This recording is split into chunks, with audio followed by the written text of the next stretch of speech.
1. After we remarried, I started renting out my husband. Whenever his precious first love called him away, I stopped crying. Instead, I started charging him by the hour. It was $100,000 an hour during the day and $200,000 at night. Holiday rates were triple.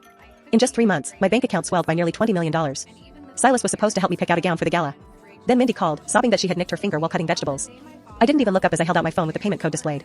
In the middle of the night, I came down with a raging fever. Silas was driving me to the hospital when Mindy texted saying the thunder was too loud for her to sleep. I calmly pulled out my umbrella and told him to drop me at the next intersection. Seeing his hesitation, I just smiled. Don't forget to wire the money. Then came the day of my daughter's scheduled heart checkup. Mindy called again. Hugo wants to go to the theme park. He needs a man to go on the big coasters with him. Silas hung up and turned around, about to give my daughter an excuse. Maisie beat him to it, holding out her hand just like I did. It's okay, Daddy. Just pay up. Today is a triple rate day. Silas's face twisted, his guilt instantly replaced by anger. He stood up and pointed a finger at me, his voice trembling with disappointment. Jade Sterling, is this really how you're raising our child? I calmly pulled Maisie behind me. What's wrong with it? If she can't have love, she might as well have money. I didn't learn that lesson until after our first divorce. Why shouldn't she learn it now? Silas was speechless. His phone rang again, and Mindy's son, Hugo, yelled through the speaker. Uncle Silas, hurry up. You promised to ride the Iron Dragon with me 100 times. Maisie gripped the hem of my shirt tightly. Noticing her movement, Silas actually hesitated for once. He reached out, trying to pat her head. Be a good girl, Maisie. Go to the clinic with Mommy today. Once you're better, Daddy will take you to the park, okay? Maisie ducked away from his hand and blinked her large eyes. It's fine, Daddy. Just give me the money. Silas's face darkened completely. Jade, you and your daughter can keep playing these sick games, he spat as he stormed out. You're both absolutely impossible. The front door slammed shut, vibrating through my very soul. Maisie tugged on my arm and showed me her smartwatch. Mommy, Daddy sent a lot of zeros this time. Is this enough for Maisie's surgery? Looking at her pale face, I fought back my tears and pulled her into a tight hug. It's enough.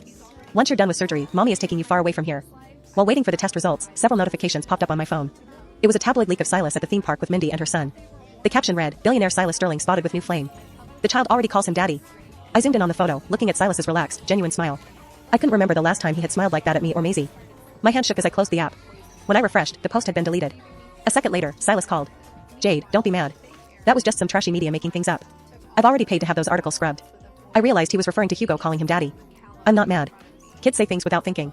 Since I've rented you out to them, you should focus on being a good companion. I hung up before he could respond. Maisie's report came back, and the doctor said her condition was stable. We could schedule her heart bypass surgery for next month. My legs went weak, and I almost collapsed on the floor. When Silas first divorced me from Mindy, he wanted to teach me a lesson. He hired the most ruthless lawyers to ensure I walked away with zero assets. The very next day, Maisie was diagnosed with myocardial ischemia. She was at risk of sudden cardiac arrest at any moment. Because of Silas's influence, no company dared to hire me.